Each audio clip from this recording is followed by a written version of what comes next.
दोस्तों नमस्कार, मैं अजय कुमार वर्मा एनडीबीसी। तो आज का वीडियो दोस्तों काफी इंटरेस्टिंग होने वाला है बिकॉज मैं अभी तक पिछले 3 दिनों से दोस्तों मैं बाहर था। मैं चला गया था दिल्ली और दिल्ली कुछ काम से गया था दोस्तों। वहां से काम खत्म करके कल रात में लगभग मान के चलिए कि 11 बजे रात में मैं पहुंच गया घर।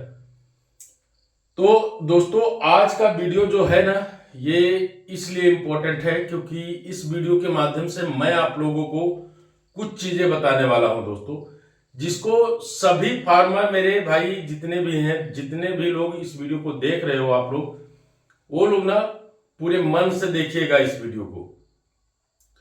क्योंकि दोस्तों सबसे इंपॉर्टेंट क्या है, अपने को चाहिए पैसा। और पैसा दोस्तों ब्रॉयलर से तभी आता है जब ना हम लोग अच्छा रिजल्ट दें। अच्छा रिजल्ट का मतलब क्या हुआ दोस्तों कि हमारा जो प्रोडक्शन कास्ट है वो कम से कम रहेगा, तो हम लोगों को बहुत ही बेहतर पैसा मिलने वाला है। वरना ये होता है, देखा गया है दोस्तों, मैं कई फार्मरों को देखा हूं कि वो लोग क्या करते हैं कि उनका शुरुआत से ही लाट ऐसी चलती है। और कभी कभी ऐसा भी देखा गया है कि शुरू से 25 दिन तक बहुत ही बेहतर मुर्गे का ग्रोथ होता है। और जब 25 दिन आता है दोस्तों, 25वें दिन के बाद जब अपने को ये करना होता है कि भाई अब एफसीआर को ऊपर नहीं जाने देना है और एफसीआर को हमें डाउन करना है, ऐसे सिचुएशन में होता क्या है कि उनके यहां कई सारी प्रॉब्लम्स खड़ी हो जाती है, जिसकी वजह से होता क्या है कि रिजल्ट जो है खराब हो जाता है। अब उसके पीछे कई सारे रीजन होते हैं दोस्तों, वो भी आगे एक एक करके मैं बताता जा रहा हूं। आप लोग वीडियो को केयरफुली देखते जाइएगा। जैसे कि दोस्तों अभी ना, कल मैं दिल्ली में था तो वहां पे ऑफिस में एक बात होने लगी कि सर हमारी इस समय हमारे मार्केट से कुछ ऐसे चुनिंदे लोग आ रहे हैं। क्योंकि दोस्तों इसमें ना होता क्या है कि आप लोगों को मालूम नहीं होगा, लेकिन मैं बता दूं कि कई सारे ग्रुप्स मिल करके उसमें ना एक डिसीजन लिया जाता है कि भाई इस वर्ष यहाँ पे कहाँ पे मतलब रिजल्ट अच्छा। वो खैर अलग की बात है दोस्तों, उसको छोड़ो। जो टॉपिक है अपनी उस पर बात करेंगे हम लोग। तो रिजल्ट खराब क्यों होता है दोस्तों? सबसे पहली चीज दोस्तों कि चूजा जो अपना होता है ना, ये बहुत ही सेंसिटिव है। ये ना स्ट्रेस इतना इसको भारी पड़ जाता है कभी कभी। अभी मैं एक उदाहरण देता हूं आपको। एक बार ना मेरे ही फार्म में एक रास्ते पे है थोड़ा सा, तो उसमें चूजा पड़ा हुआ था। भाई साहब, ये शायद उस फार्मर को ना मालूम चलता है जो ना केयर करते हो, लेकिन मैं ना, मेरी तो एक आदत है कि जितने जितने दिन भी मैं घर पे हूं तो मैं हर एक फार्म पे अपने जाऊंगा जरूर, जहां पे चूजा, खासकर जहां पे चूजा पड़ा हुआ है वहां जाऊंगा, वहां के चिक्स को देखूंगा, सुबह भी देख के आऊंगा, शाम को भी देखने जाऊंगा। अभी मैं बताऊं दोस्तों, मैं कल रात में 11 बजे आया, मैंने गाड़ी नहीं रोकी, मैंने कहा सब पहले फार्म को देखते हैं। पूरे फार्म को विजिट किया, फिर आया घर पे, सोया थोड़ी देर, ऐसा नहीं कि सोया नहीं, और फिर उठा हूं। अभी ये देखिए 4 बज रहा है और 4 बजे मैं फार्म के अपने ऑफिस में आ गया हूं। यहां से अभी वीडियो ये बनाने के बाद में मैं निकलूंगा, फिर से अपने फार्मों पे विजिट करूंगा। क्योंकि दिन में तो टाइम नहीं मिलता है भाई। दिन में इतने सारे फोन कॉल्स शुरू हो जाते हैं कि वहां पे मैं अगर किसी अपने फार्म पे भी चला जाऊं तो दिक्कत होती है। सुनिए, देखिए इसके कई सारे रीजन हैं। पहला रीजन जो है दोस्तों, जैसे ही आपका चूजा आता है, आपको क्या करना है कि चूजे को ना ऐसी मेडिसिन यूज करना है जो बिल्कुल चूजे को स्ट्रेस फ्री कर दे। स्ट्रेस फ्री जब हो जाता है आपका चूजा ना, तो वहां पर ग्रोथ के चांसेस और ज्यादा बढ़ जाते हैं। और दोस्तों मैं आपको बता दूं कि अगर आपने 1 ग्राम प्लस कर लिया अपने चूजे को फर्स्ट वीक में, यानी कि बहुत सारे लोगों का मैंने देखा है कि 10 दिन का बच्चा हो जाता है तो भी 200 ग्राम नहीं पकड़ पाता है वो। तो अगर आपने शुरुआती हफ्ते में जितना अच्छा वजन दे दोगे, यानी 1 ग्राम वजन आपका 40 दिन पे अगर इसी कंडीशन में चलता रहा, कोई डिजीज नहीं आई, तो लास्ट टाइम पे ना 1 ग्राम वजन का जो फर्स्ट वीक में 1 ग्राम वजन आया है, वो लास्ट में आपका पूरे 10 ग्राम बढ़ता है। तो इस तरह से काफी अगर आपने केयर करके रखा है तो ये होता है। होता क्या है दोस्तों कि जब हमारे मेंबर बंदों का रिजल्ट आता है, लोग पहले मैं अपनी जीसी अपलोड करता था तो लोग कहते थे कि सर आप तो इतने जानकार हो तो आपका तो रिजल्ट आएगा ही आएगा। इसके बाद मैंने अपने फार्मरों की जीसी दिखानी शुरू कर दी तो उसमें लोग तरह तरह के कमेंट, ये कैसे हो जाता है, ये नहीं हो सकता। अरे भाई हो सकता है यार, मैं दावे के साथ कहता हूं कि हो सकता है ब्रायलर से। ब्रायलर में सब कुछ संभव है, आप ऐसा मत सोचिए कि नहीं हो सकता है करके, ठीक ना। आप अगर मेहनत करते हो, एक सही मार्गदर्शन में सही तरीके से काम करते हो तो गारंटी है कि रिजल्ट आएगा। इसके बाद पहले तो चूजे को स्ट्रेस फ्री रखना है। आप जब सीलिंग बनाते हो, ब्रूडिंग बनाते हो दोस्तों, तो उस टाइम पे ठंडी में ये बहुत देखने को मिलेगा। एक सबसे बड़ी प्रॉब्लम है जो एसाइटिस की प्रॉब्लम है दोस्तों। ये एसाइटिस की प्रॉब्लम आपको मैं सच बता दूं कि ये जो दिक्कतें होती है ना, ये आपको तुरंत करंट में नहीं दिखाई देती हैं। ये सब दिक्कतें 15 दिन के बाद शुरू होती है। इसीलिए जब कोई मुझसे ना कहता है कि सर मेरे चूजे जो है 15 दिन के हो गए हैं, तो उस टाइम पे ना डिजीज जो है अपनी पीक पे होती है। बीमारियां आने के चांसेस जो है वो पूरा एकदम हाई लेवल पे होता है और उसी टाइम पे बीमारी आती है। जब 18 दिन से शुरू होती है और 25 दिन तक बीमारी आती ही आती है फार्म में। अब उस कंडीशन में अगर कोई बंदा मुझसे जुड़ता है या मुझसे फोन करता है तो मैं उनको एक ही चीज बताता हूं कि भाई उस टाइम पे अपने चूजे की इम्यूनिटी ग्रो करके रखो, बाकी सब हम देख लेंगे। क्यों ऐसा क्यों? क्योंकि इम्यूनिटी अगर कमजोर नहीं रही तो वहां पे डिजीज कुछ नहीं कर पाती है। अगर इम्यूनिटी पावर कमजोर पड़ा तो 25वें दिन से 30वें दिन तक बर्ड में ना तरह तरह की दिक्कतें। तो इसके बाद आपको ध्यान रखना है कि अपने फार्म के अंदर दोस्तों कभी भी अमोनिया गैस जो होती है, ये बहुत ही खतरनाक गैस होती है। अमोनिया गैस की वजह से ही दोस्तों आपको बता दूं, ये जो डिजीज आप इसमें देख पा रहे हैं पानी भरने की ना, ये देखिए, ये एसाइटिस जो है ना, एसाइटिस बीमारी अमोनिया जब बनता है फार्म में तभी आती है।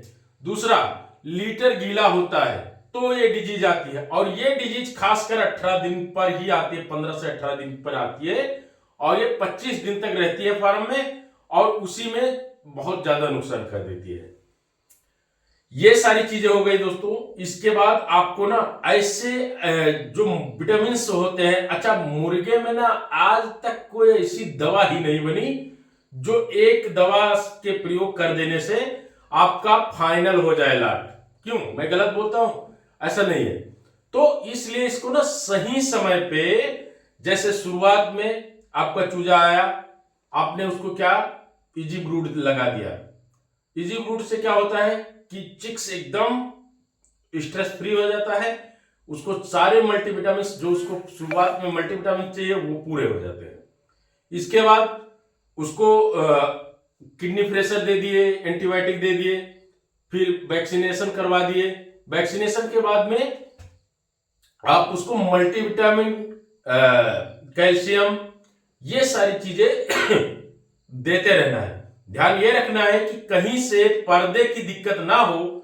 पर्दे की दिक्कत होती है दोस्तों या तो उसमें सीआरडी आ जाती है।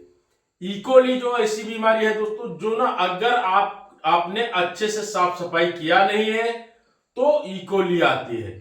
क्योंकि इकोली के जो बैक्टीरिया होते हैं दोस्तों, ये ना इनका सर्वाइवल दर अच्छा खासा होता है, और ये ना अगर आपके टंकी में कहीं रह गया या पाइपलाइन में रह गया या आपके ड्रिंकर में कहीं एक भी बैक्टीरिया जिंदा है तो वो अपने आप को बढ़ाने में सक्षम है, वो बहुत तेज बढ़ेगा।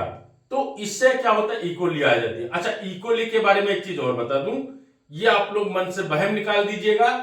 अगर आपके फार्म में इकोली आती है और डिजीज आने के बाद में मोर्टेलिटी शुरू हो जाती है तो भाइयों हाथ जोड़ के रिक्वेस्ट है, इस ठंडी में किसी दवा के पीछे मत भागना, सीधा उसको इंजेक्शन देना, क्योंकि जब तक दवा लगाओगे, जब तक वो काम करेगी, तब तक तुम्हारा कल्याण हो चुका होगा। तो इसलिए सीधा आप जेंटामाइसिन, अमीकासिन और एमबीआई इसलिए देते हैं दोस्तों कि अपने जैसे अच्छी चीज को खत्म करना, अगर किसी चीज को, बुरी चीज को हम खत्म करते हैं तो बैकअप भी होना चाहिए, ताकि उसके अच्छे जो बैक्टीरिया है वो लाइव रहे, जिंदा रहे, नहीं तो वो दिक्कत करेंगे। और फिर कभी कभी ना आपने देखा होगा कि सिर्फ जेंटा या अमीकामाइसिन लगा देते हो जब आप, अमीकासिन, तो होता क्या है दोस्तों कि वहां पर चूजा आपका स्ट्रेस में चला जाता है, फिर से बीमारी तो जाती है लेकिन वो क्या होता है कि ग्रोथ नहीं करता है। तो इसीलिए एमबीआई दिया जाता है, क्योंकि वो प्रॉपर मल्टीविटामिन होता है और इंजेक्ट होने के बाद में वो काफी अच्छे से काम करता है।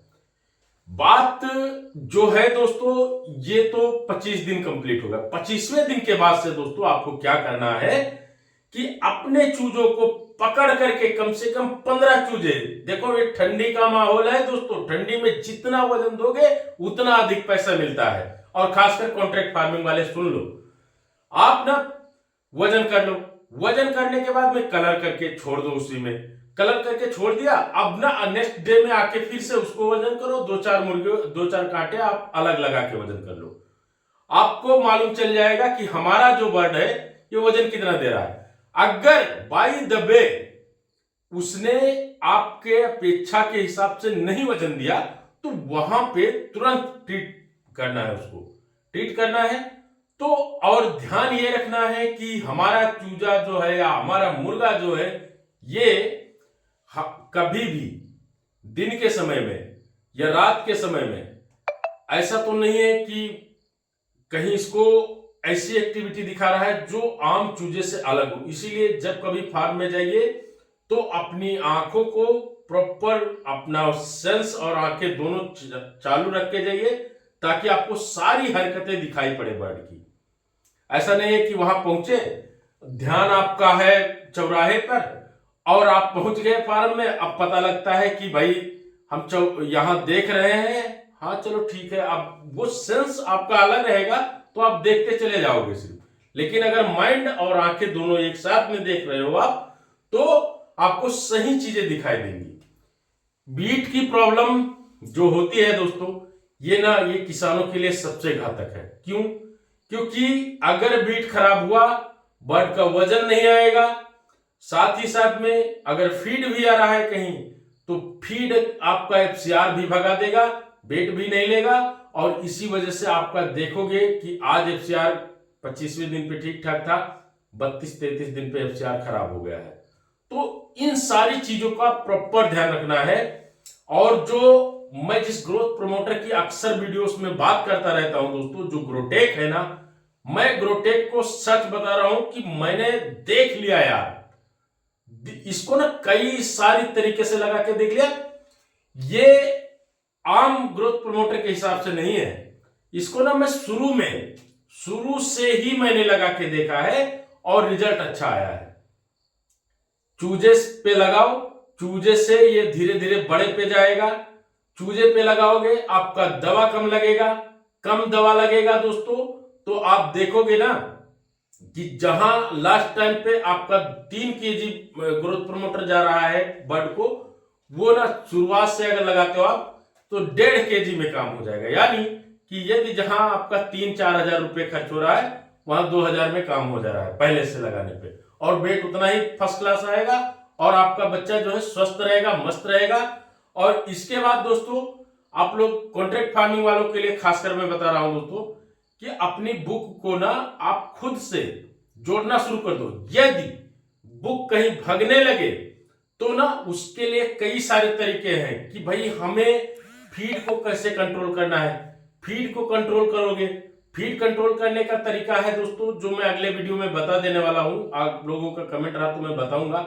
साथ ही साथ में अगले वीडियो में मैं ये बताऊंगा कि जो डिजीज होती है, कौन कौन सी डिजीज लास्ट टाइम पे आकर के प्रभावित करती है, तो ये सारी चीजें अगले वीडियो में होंगी दोस्तों, क्योंकि वीडियो बड़ा हो जाएगा और आज 3-4 दिनों के बाद आपसे मिला। तो धन्यवाद और फिर मिलेंगे। कल के वीडियो में एक नए वीडियो के साथ। नमस्कार।